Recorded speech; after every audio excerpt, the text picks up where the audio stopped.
하신 예수님 이름으로 기도하옵나이다. 아멘. 하나님 말씀 보겠습니다. 구약 성경 사무엘하 15장 1절부터 6절을 보겠습니다. 486페이지입니다. 486페이지.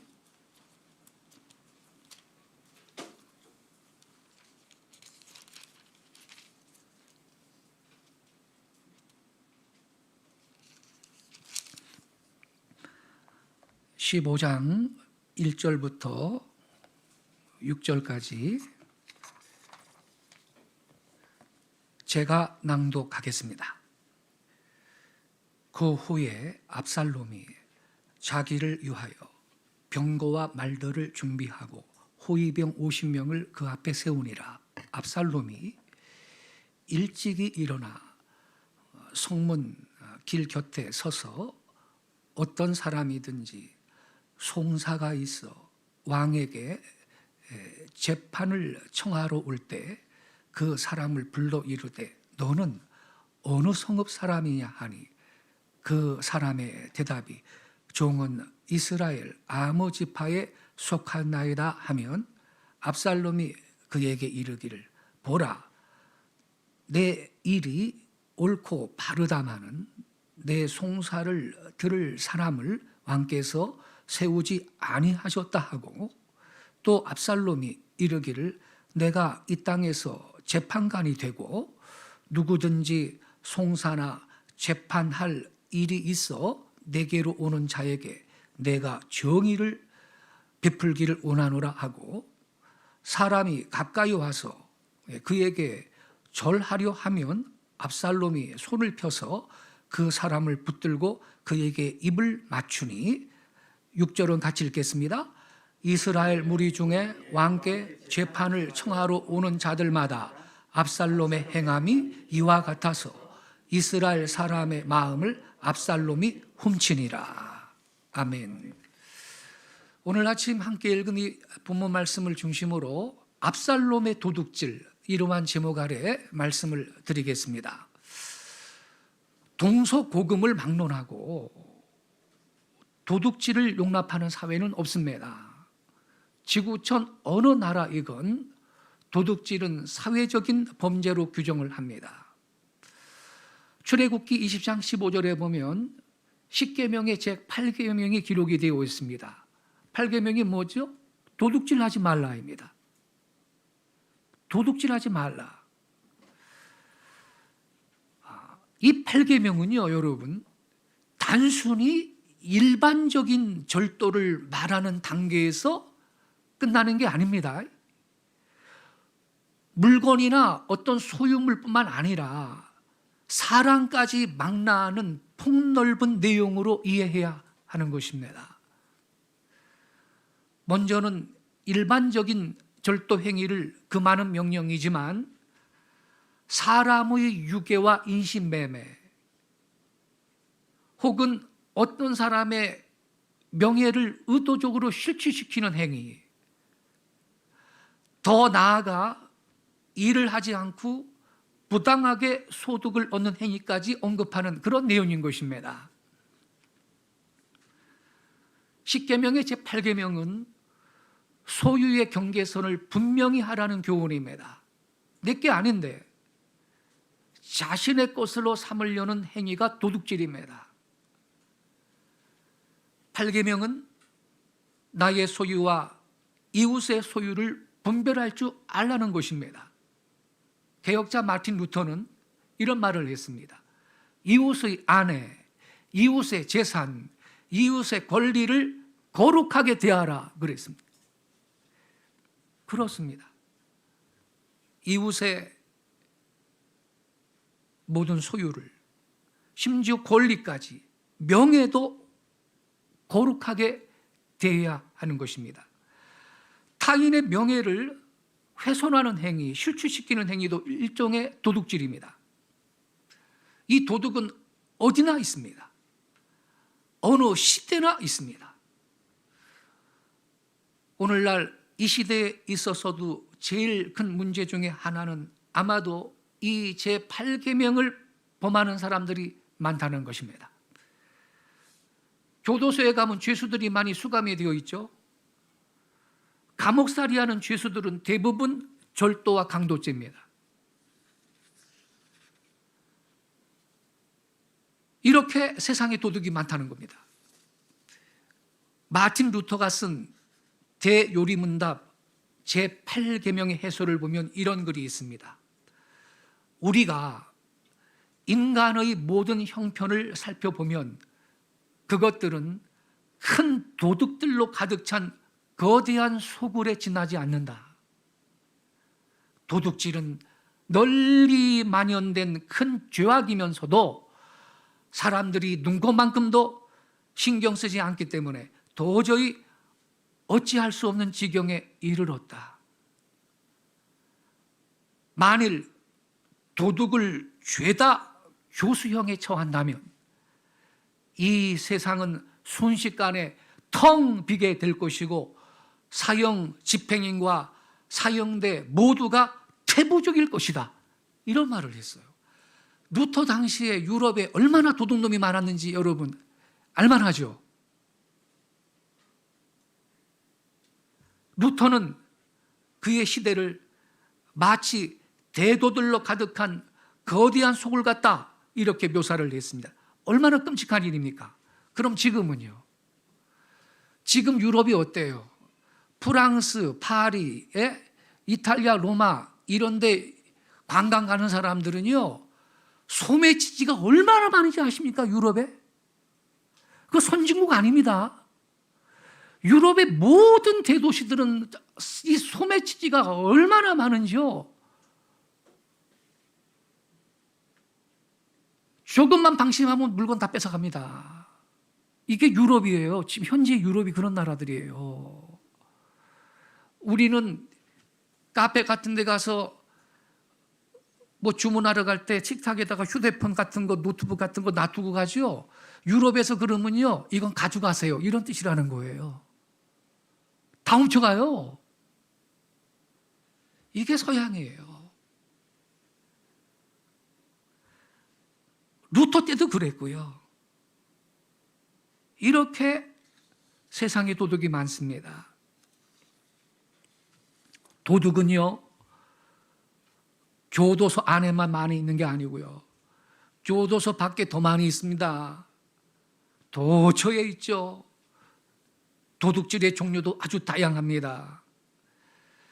비록 실정법은 어기지 않아서도 윤리적으로, 양심적으로, 때로는 신앙적으로 문제가 되는 도둑질이 얼마든지 있습니다. 오래전에 할머니들이요, 새벽기도 갔다가 오시는 길에 남의 밭에 깻잎도 따고, 고추도 따고 전혀 죄책감이 없었습니다. 윤리의식이 낮으면 죄를 죄로 여기지를 않는 거예요. 도둑질은요, 우리의 삶 전체에 너무나도 광범위하게 연결이 되어져 있습니다. 장거리 비행기를 타면요, 가볍게 덮을 조그만 담요를 나눠줍니다. 그런데 그걸 가방에 넣어 가져가는 사람이 많죠, 여러분? 그 담요는 기내에 비치된 항공사 소유물인데 이게 뭐 도둑질 하는 사람이 많아가지고 항공사 소유물이라고 써놨는데도 갖고 가는 겁니다. 호텔에서도 체크아웃 할 때 호텔에 무슨 뭐 스푼이니 컵이니 심지어 커피포트까지 가져가는 그러한 인간들도 있습니다. 직장의 사무실에서 사용하던 사무용품 같은 물건들을 집으로 가져가는 것도 도둑질입니다. 세금을 정직하게 신고하지 않으면 그것도 도둑질입니다.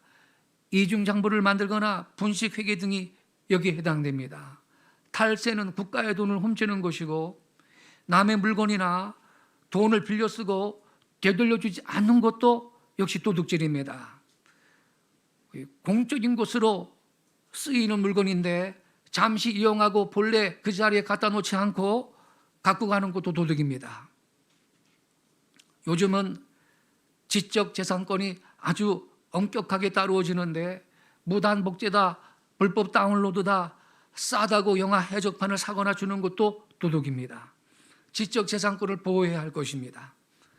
또 장사를 하는 사람들이 상품을 팔 때 적당한 이익을 가져가야 하지 폭리를 취한다면 그것도 도둑질입니다. 원가 대비 이익이 너무 크다면 우리 그리스도인들한테는 그거 문제가 되는 것입니다. 왜냐하면 도둑질이기 때문입니다. 고대 사회에서는 흔히 도둑질을 저울을 속이는 일로 성행했습니다. 또 상품의 퀄리티를 낮추어서 사람들의 눈을 속이는 일도 도둑질이고, 짝품 상품을 사고 파는 행위도 도둑질에 포함됩니다. 기업들이 상품을 과장 광고하고 소비자들을 속이는 것도 8계명을 어기는 것입니다. 남양유업 알죠? 맛있는 우유 만드는 회사예요. 그 회사에서 만든 불가리스라는 요구르트를 마시면 C19를 퇴치시키는 효과가 있다 그래가지고 그 회사가 흔들흔들하지요. 이게 다 여러분 8계명을 어기는 도둑질 행위에 포함이 되는 것입니다. 다시 말하면 부정직한 상행위를 통해서 무당한 이익을 얻는 것은 다 이 8계명을 범하는 도적행위인 것입니다. 저울을 속여서 팔아먹는 거, 자를 속여서 천을 파는 거, 상품의 품질을 속여서 파는 거, 허위 광고, 허위 약품, 허위 치료 등을 통해서 얻은 모든 이익은 다 도적행위인 것입니다. 그리고 고용주가 종업원한테 정당한 대우를 하지 않는다면 그건 임금 착취고 그것도 도둑질입니다. 노동계약을 한 대로 이행하지 않는 거, 이익을 얻은 만큼 적당하게 배분하지 않고 주인이 혼자 너무 과하게 독점하는 것도 도둑이라고 볼 수 있습니다. 우리가 남에게 무슨 일을 맡겼다면 노동에 대한 정당한 임금을 지불해야 하는 것입니다. 우리나라 보세요.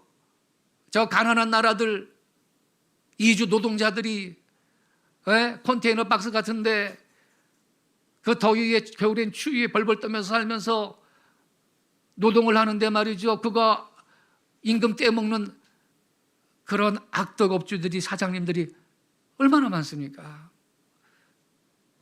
그들의 우는 소리를 하늘에 계신 하나님이 듣는다고 성경에 써 있습니다.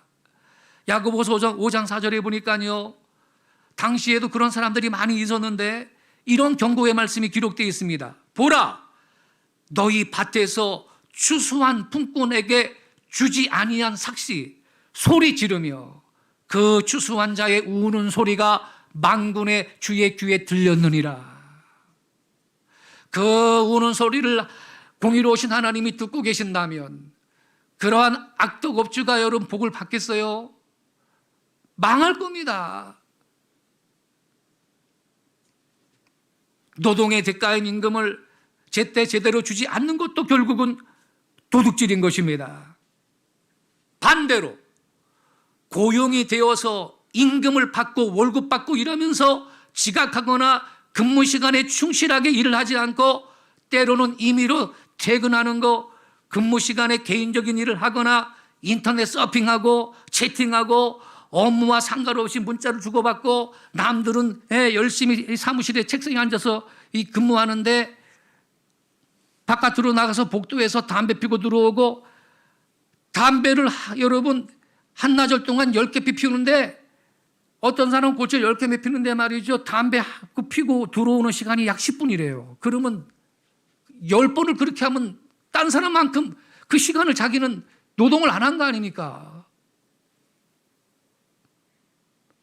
이런 모든 것이 도둑질인 것입니다. 남의 일을 맡아서 하면서 임금만큼 성실하게 일을 하지 않는 것도 역시 도둑질인 것입니다. 그래서 사도 바울은요, 디도한테 편지하면서 당시에 고용된 사람들, 일하는 사람들한테 이렇게 권면했어요. 디도서 2장 9절하고 10절인데요. 이렇게 기록되어 있어요. 종들로는 자기 상전들에게 범사에 순종하여 기쁘게 하고 거스려 말하지 말며, 이 종들이라는 것은 크리스찬 종들을 말합니다. 기본적으로 크리스찬 종들이 말이죠, 주인도 종이요, 주인도 크리스찬이고 이 크리스찬 이 종도 기독교인이에요. 그렇다고 우리 예수 안에서 형제니까 막대하면 되겠어요? 그래서 사도 바울이 말하는 거예요. 종들로는 자기 상전들한테 범사에 순종하여 기쁘게 하고 거스려 말하지 말고, 그 다음에 10절에 떼어먹지 말고 오직 선한 충성을 다하게 하라. 그 이유가 뭐냐? 이는 범사에 우리 구주 하나님의 교훈을 빛나게 하려 함이라. 네. 저 집의 종은 어쩌면 저렇게 정직하고 충성될까? 예수 믿는 종이라 다르구나. 이래야 하나님의 교훈이 빛이 나는 겁니다. 할렐루야. 그러니까 여러분, 오늘날에도 고용이 되어 월급 받고 일을 하는 그리스도인들은요, 태만하게 직장 생활을 하면 결국 하나님의 영광을 가리는 일을 하게 되는 것입니다. 이렇게 말해서 10절에 떼어먹지 말고 그랬어요. 남의 일 하면서 떼어먹는 이들이 있죠. 임금에 해당되는 만큼의 일을 하지 않는 것도 또한 떼어먹는 행위가 되는 겁니다. 이 모든 것들이 도둑질인 것입니다. 주일날은 주님의 날입니다. 이전부터 내려오는 얘기가 있습니다. 주의 날을 주님을 위해서 예배하는 날로 거룩하게 지키지 않고 자기를 위해서 말이죠, 골프장 가서 골프 치고 피크닉 가고 말이죠, 놀러 가고 완전히 떼어먹는 행위는 날도둑 놈이라 그랬어요. 어떤 분이. 주의 날인데 왜 자기 것으로 마음대로 쓰냐 말이에요. 그런데 여러분, 이 모든 도둑질보다 질이 나쁜 도둑질이 있습니다. 아주 나쁜 도둑질이 있는데, 그게 뭐냐? 자기의 사욕을 위해서 선동과 거짓으로 사람들의 마음을 훔치는 것입니다. 본문의 주인공 압살롬이 그런 인간입니다. 다윗의 아들 압살롬은요, 왕이 되고 싶은 마음에서 백성들의 마음을 훔쳤다고 본문 6절에 기록되어 있습니다. 다른 사람이 가진 명예나 인기나 자리를 탐내서 사람의 환심을 사려는 것도 일종의 도둑질인 것입니다. 압살롬은 아버지 다윗의 왕권을 탈취하려고 먼저 백성들의 마음을 훔쳤습니다. 압살롬은 왕이 되려고 반역을 위해서 준비합니다. 그 첫 번째 단계가 뭐냐? 우선 백성들을 자기 편으로 만드는 거예요. 이걸 위해서 압살롬이 사용한 방법은 송사가 있어서 다윗한테 재판을 청하러 오는 사람들로 하여금 왕에 대한 불만을 갖게 한 것이었습니다. 그리고 압살롬 자신은 백성들을 위해 존재하는 의인인 것처럼 그렇게 부각을 시키는 것이었습니다. 여러분, 압살롬의 교활한 언동을 보세요. 본문 3절을 보면요, 이렇게 써 있어요. 압살롬이 그에게 이르기를, 보라, 내 일이 옳고 바르다마는 내 송사를 들을 사람을 왕께서 세우지 아니하셨다 하고, 이렇게 써 있어요. 먼저 압살롬은요, 송사를 하고자 하는 사람한테 지금 깊이 조사도 안 했는데 말이죠, 네가 바르다 이래요. 이거 이래도 되는 거예요? 네가 바르다. 이렇게 말을 함으로써 그의 편을 들어주고 있습니다. 일방적으로 들어줘요. 그 사람 편을. 보통 사람들은요, 자기의 말을 옳다고 해주는 사람을 좋아하잖아요. 아무리 친한 사람이라 할지라도 자기 말 틀렸다고 반박하면 기분 상하고 마치 쟤는 내 편 아니야 이런 생각을 할 수 있잖아요. 즉 나를 옳다고 해주는 그런 사람을 내 편으로 인정하려는 것이 사람들의 속성인데 말이죠. 이런 면에서 압살롬은요, 먼저 송사를 하고자 하는 사람의 행한 것이 옳고 바르다마는, 네가 옳고 바르다마는, 조사했냐고요. 그렇게 먼저 그냥 선언을 해주는 거예요. 그래서 그 상대가 압살롬은 내 편이다 이렇게 생각을 하게 만들고 있는 겁니다. 지금 두 번째로, 압살롬은 내 일이 옳고 바르지만 내 송사를 들을 사람을 왕께서 세우지 않았다 그랬죠. 이런 말을 함으로써 자기 아버지인 왕을 매도하면서 다윗의 정치에 대해 불만을 갖게 만듭니다.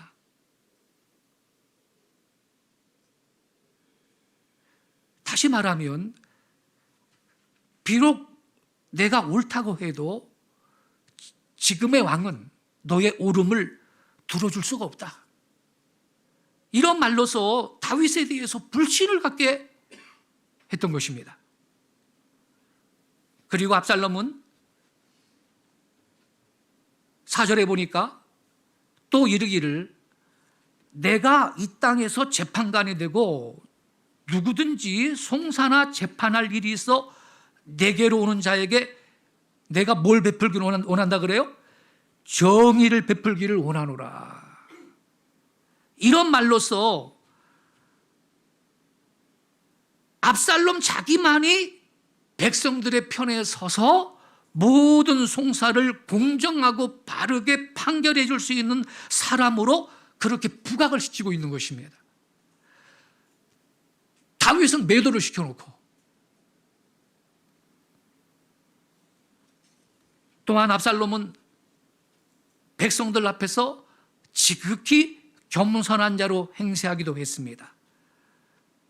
이것은 5절에 사람이 가까이 와서 절하려 하면 압살롬이 손을 펴서 그 사람을 붙들고 입을 맞추니, 이 말씀에 잘 드러나 있습니다.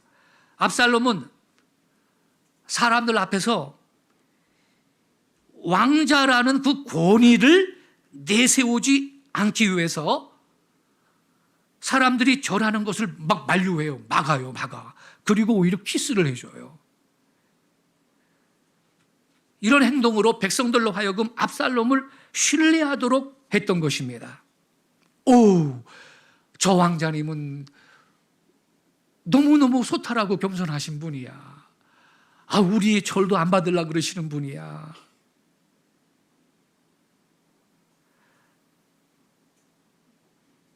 이러한 계략을 쓰고 있는 것입니다. 여러분, 압살롬만 그래요? 현대 사회에서도요, 사람들의 정서는요, 권위를 내세우지 않고 겸손한 정치인을 신뢰합니다. 그래서 어떤 분이 그랬잖아요. 나 대통령 되면 광화문에 집무실을 만들고 청와대에서 집무 안 하겠다고 그랬잖아요. 얼마나 겸손한 분이세요? 실천을 안 해서가 문제지.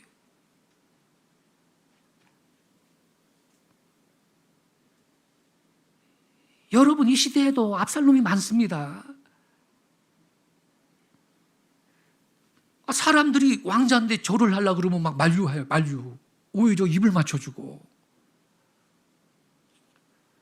이거는 압살롬이 백성들의 마음을 훔치려고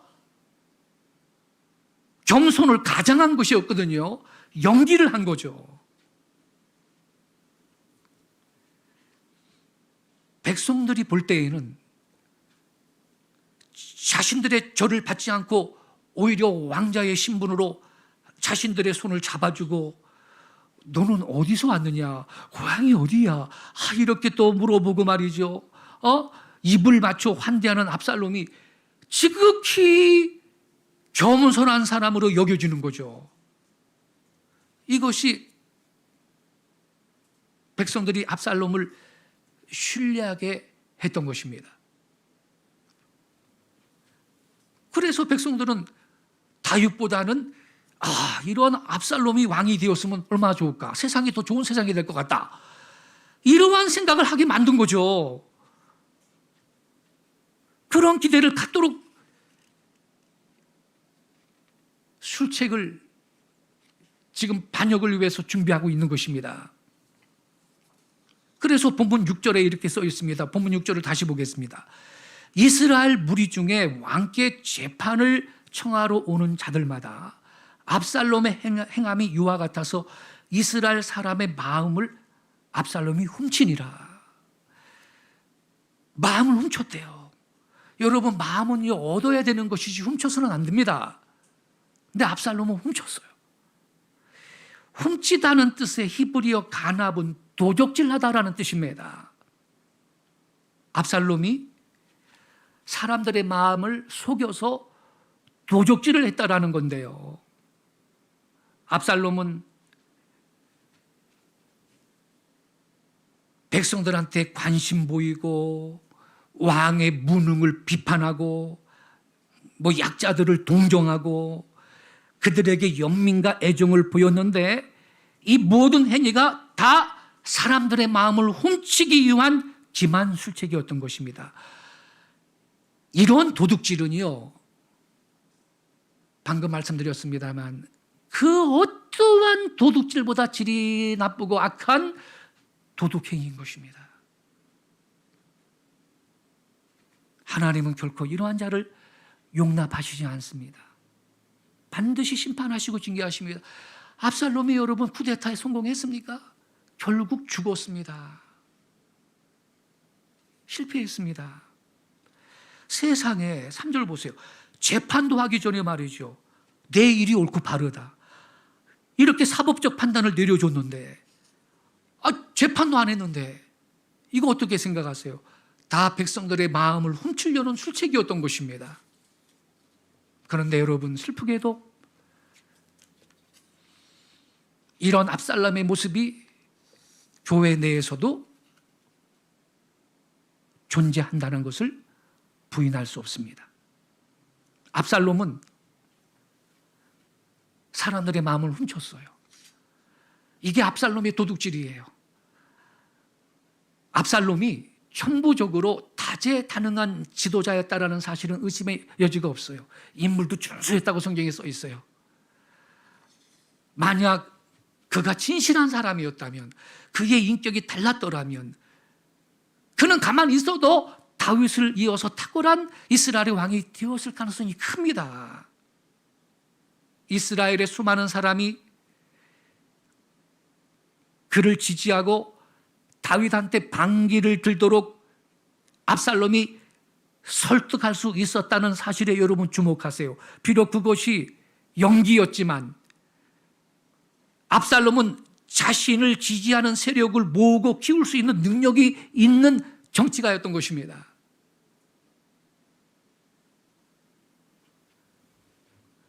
본문 1절부터 6절은요, 이 압살롬이 사법제도에 불만을 품은 사람들을 어떻게 기만했는지를 보여주고 있거든요.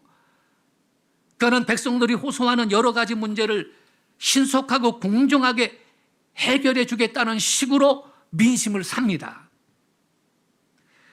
심지어 다윗의 모사였던 아히토벨조차 다윗을 배신합니다. 12절에 보면요,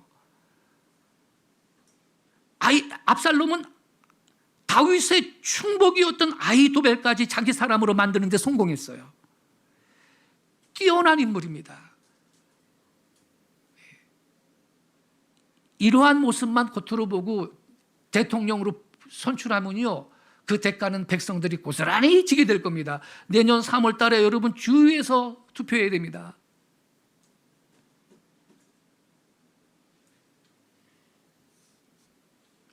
여기 가까운데 일산대교 있잖아요. 그 유료거든요. 일산대교 거기 건너가려면 경기도지사님께서 그거 민간 그 다리인데 그거 회수해 가지고서는 이제 공짜로 다니게 해주겠대. 그분 대통령 돼야 될 만한 분이죠. 정신 잘 차려야 됩니다, 여러분.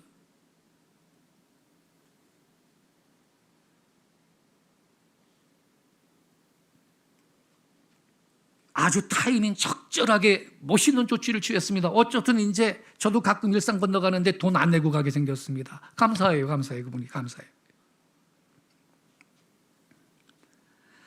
압살롬은 다윗 정부의 약한 부분을 이용합니다.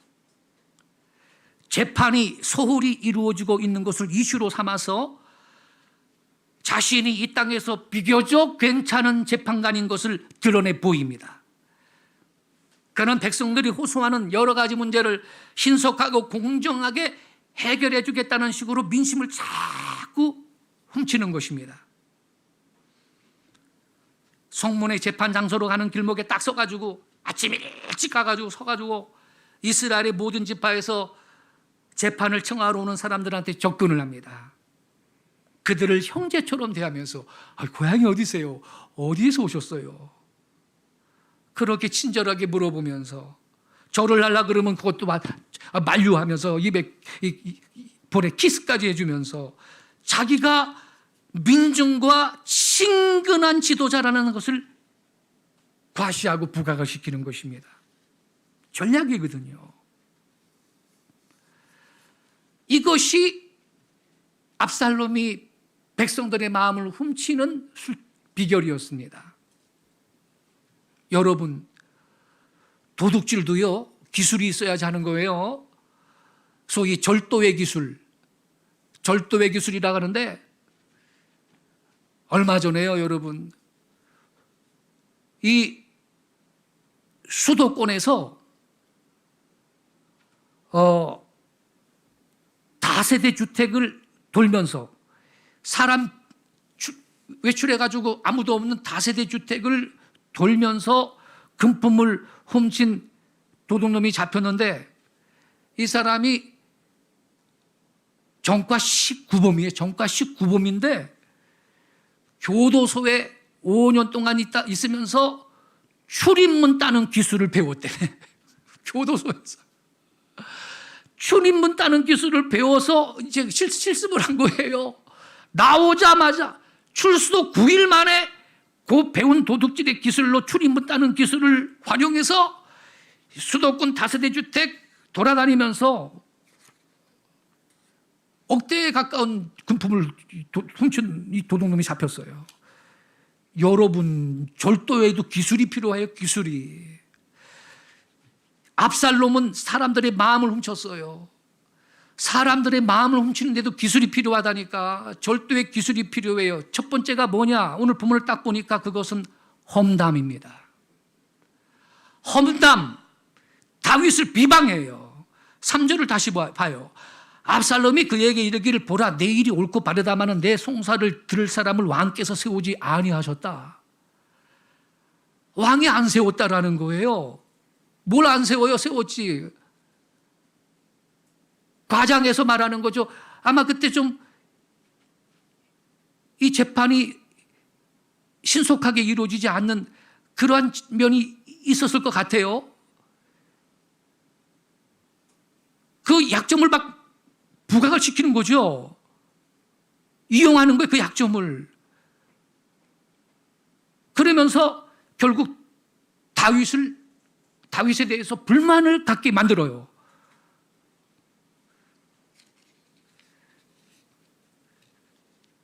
왕이 재판을 들을 사람을 안 세웠다면서 다윗을 비판을 해요. 이것은 사람들의 마음을 빼앗는 가장 좋은 방법이었습니다. 사실 재판을 받으러 가는 사람은요, 억울하고 힘든 사람들이잖아요, 대부분. 누군가 자기 편을 들어주길 원하는 사람들이 보통 이 재판하러 가는 사람들인데 압살롬은 이러한 사실을 알고 무조건 그들의 편을 들어주는 거예요. 네가 옳고 바르다 나는 그러면서. 압살롬이 무조건 백성들의 편을 들어주고 공정한 판결을 내린 다윗을 비방하자 백성들은 다윗을 원망하게 되었고 다윗한테 불만을 품게 되었고 압살롬한테 마음을 빼앗긴 겁니다. 이렇게 백성의 마음을 훔친 거예요. 이게 압살롬의 절도의 기술입니다. 그래서 여러분 우리는요 오늘날에도요 압살롬 같은 사람이 세상에 많기 때문에 이런 사람 경계해야 됩니다. 압살롬은 백성들의 편을 들어주면서 다윗을 비방하고 있습니다. 마치 자기가 정의의 사도인 것처럼 행세를 하고 있습니다. 여러분들 주변에 있는 사람들 어떤 사람들인가요? 진실한 사람인가요? 스스로 의로운 척하면서 다른 사람을 은근히 깎아내리고 다른 사람이 명예를 실추시키는 그러한 사람을 조심해야 됩니다. 질이 나쁜 사람들입니다. 만약 여러분이 이런 사람들과 어울리고 있다면요 바로 나 자신한테 문제가 있다는 사실을 인식할 필요가 있습니다.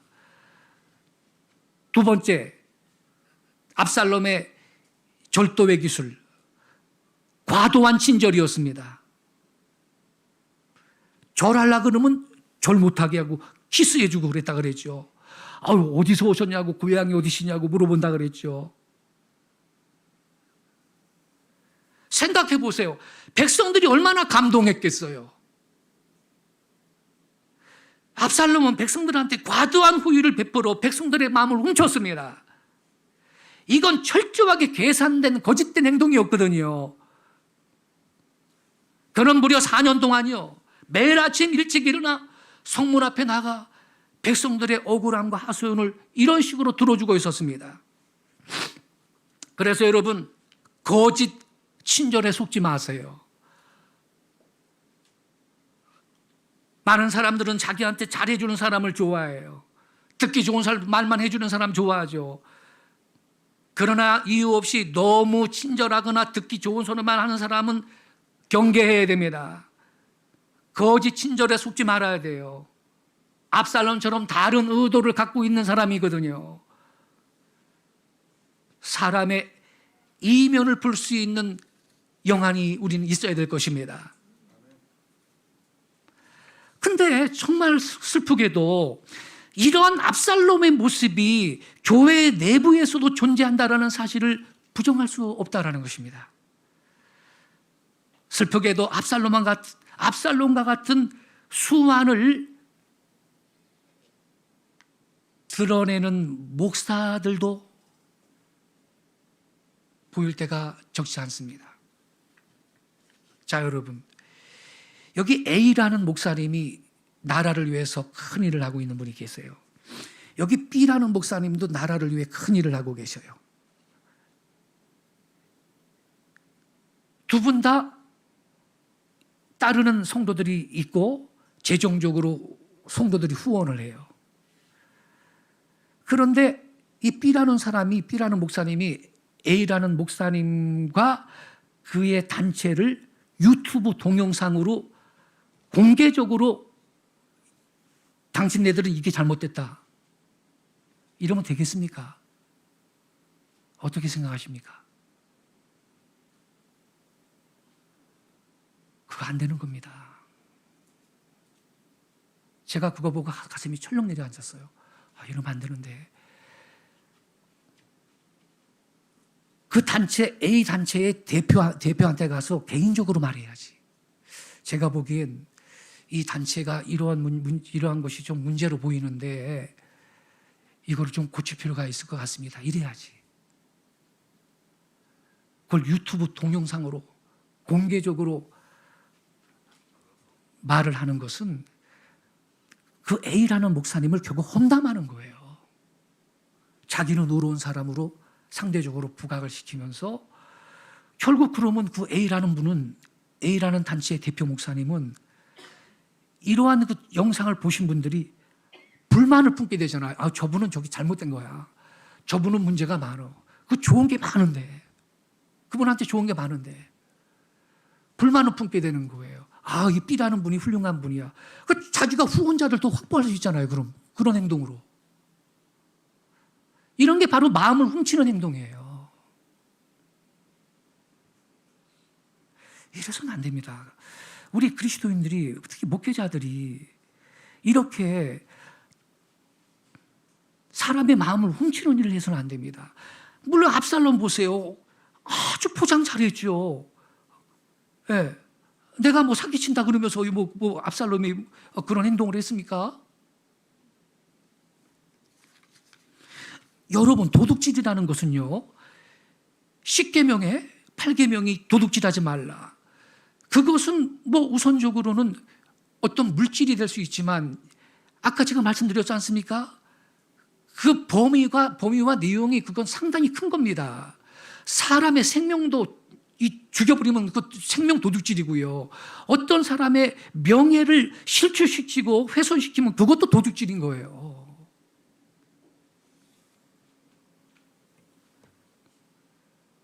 우리는 도둑질하지 말라 그랬으니 도둑질하지 말아야 됩니다. 근데 이 도둑질하는 사람들 중에 어떤 분들은 정말 먹을 것이 없는 사람들이 있거든요. 그래서 우리는 내 소유물을 나눠야 됩니다. 도둑질하지 말라 그랬으니까 도둑질 안 하고 살면 그게 다가 아닙니다. 어떻게 해야 됩니까? 크리스찬들은 내 소유를 나누는 삶을 살아야 하는 것입니다. 적극적으로. 그래서 여러분, 바로 이러한 진리를 달란트의 비유를 통해서 주님 말씀하시지 않았습니까? 10달란트, 5달란트, 2달란트 나눠줬는데 땅에 묻어두고 그대로 갖고 왔어요. 악한 종이. 그거 뭐 어디 도박에 쓰고선 다 당연했어요? 그대로 갖고 왔어요. 근데 왜 안 당겼느냐?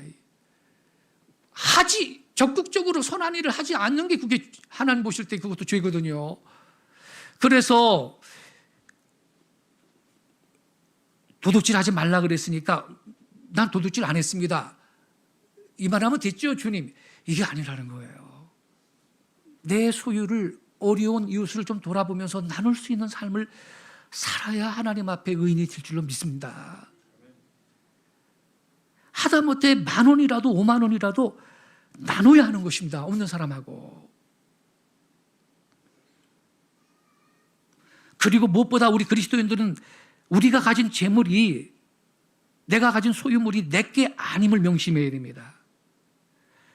그래서 우리가 갖고 있는 것을 가난한 이웃들과 나누는 삶이 중요한 것입니다. 공술의 공수고입니다. 인간은 빈손으로 왔다가 빈손으로 되돌아가는 존재입니다. 그렇다면 성도들은 나의 재산이 쌓이고 재물이 쌓일 때 재물이 없어서 병원도 못 가고 약도 못 사 먹고 또 생사의 갈림길에 있는 사람들을 떠올릴 수 있어야 할 것입니다. 한 사람이 타인의 삶을 위해 나누는 분량을 그 사람의 영성이라고 하는 것입니다. 영성? 방언하고 예언하고 병 고치고 그것만 영성입니까? 어떤 사람이 높은 수준의 영성을 가진 성도인가요? 섬기는 사람이요. 한 사람이 타인의 삶을 위해서 나누는 분량만큼 그 사람의 영성이 큰 것입니다.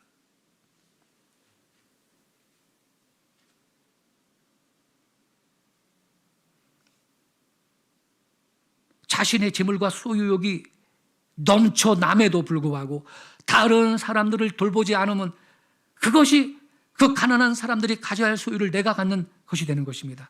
나눔이 없는 삶도 도둑질하는 삶이 될 수 있는 것입니다. 소유와 물질에 집착에 빠지지 말고 올바르게 흘려보낼 때 우리의 삶은 윤기가 나고 향기 나는 그리스도인의 삶이 될 수가 있을 줄로 믿습니다. 그러한 크리스찬들이 빛과 소금이 되는 것입니다. 물질은 이렇고 명예도 그렇습니다. 마음을 훔치는 것은 안 됩니다. 마음을 훔치지 말고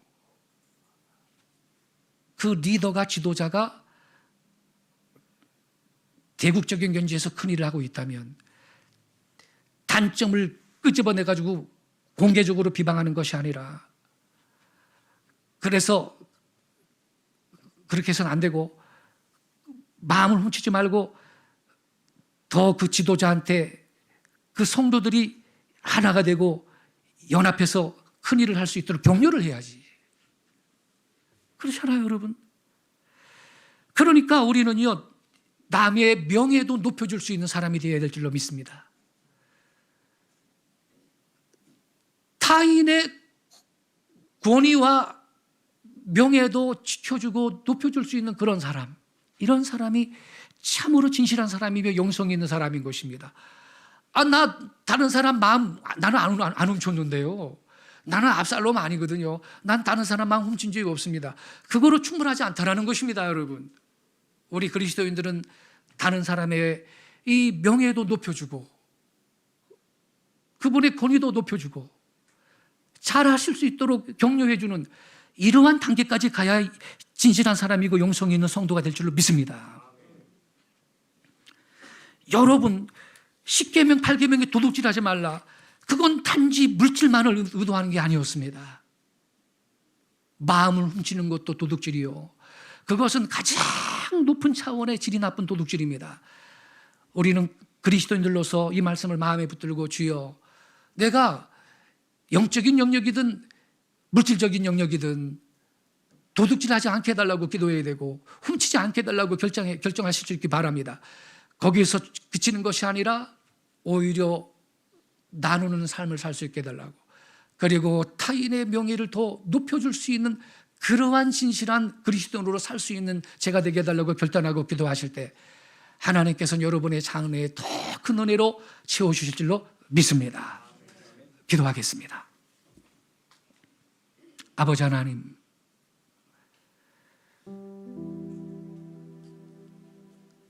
빛의 열매는 모든 진실함과 착함과 의로움에 있다고 성경에 말씀하였습니다. 우리로 하여금 잠시라도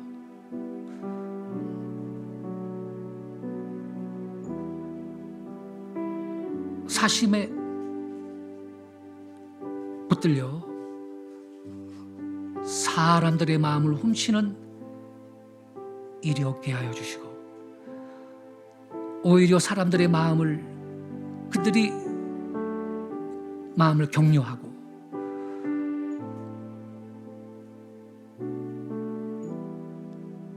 대의를 바라보고 허물을 가려주고 상대를 축복하고 합력해 손을 이룰 수 있는 우리 모든 그리스도인들, 한국교회 성도들 되게 하여 주옵소서. 도둑질하지 아니함으로 다한 것이 아님을 깨달았습니다. 흩어 구제할 수 있게 하시고 내 소유를 나눌 수 있게 하시고 또한 타인의 명예도 높여주고 지켜줄 수 있는 그 단계에 갔을 때 비로소 우리는 10계명의 제8계명을 바로 지킨 성도가 되었다는 사실을 이 시간 깨달았사오니 이 말씀을 신비에 새겨 오늘부터 내 삶에 적용하고 그대로 살아가게 하시고, 그리하여 주님 보실 때 우리의 삶이 향기로운 제물이 되고 세상의 빛과 소금이 되게 하여 주옵소서. 이 시간 이 말씀 붙들고 결단하며 기도하겠습니다. 예, 주님, 제가 이 시간에 도둑질하지 말라 제8계명이 뭘 의미하는지 다시 한번 더 깊이 깨달았습니다. 주신 말씀대로 살게 하소서. 물질 당연히 도둑질해서는 안 되지만 나눌 수 있게 하시고, 특별히 마음을 훔치는 일이 없게 하시고, 오히려 격려하고 타인의 권위와 명예를 높여주고 지켜줄 수 있는 진정한 의인으로 살아가이다 하옵소서. 우리 주여 한번 조용히 외치고 통성으로 결단하며 기도하겠습니다. 주여